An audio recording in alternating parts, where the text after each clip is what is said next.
السلام عليكم ورحمة الله وبركاته. الكعك أو الصلع هذه من أنواع الخبز اليمني، جدا لذيذة ونعملها بالدقيق الأبيض. أنا اليوم عملتها بالشوفان، حطيت 4 بيض، حبة سودا، شوية سكر وشوية ملح وكاسة زبادي وفنجان سمنة. أنا حطيت زبدة أو سمنة يمنية أو فار، خلطتهم كلهم مع بعض. بعد كده حطيت شوفان.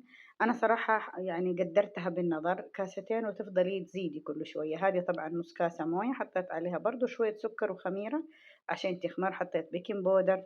خلطتهم كلهم مع بعض وأفضل أزيد في الشوفان لغاية ما يصير الخليط متماسك، ما يكون موية مرة، لأنه الشوفان يمتص السوائل، فلازم أخلي بالي إن أنا ما أكتر وأسيبها تخمر. بعد كده أشكلها قراص أو في قوالب وأدهن الوجه بيض ونسكافة وأدخلها الفرن تنخبز. ممكن أفردها صينية واحدة بس تكون أخف من كده زي الكيكة، وممكن أحطها، وطبعا أبونا يحبها تكون خفيفة جدا، يعني أرقها في الصينية طبقة جدا خفيفة وياكلها زي المقرمشة كده، جدا لذيذة وبديل صحي عن الدقيق الأبيض، والصحة والعافية.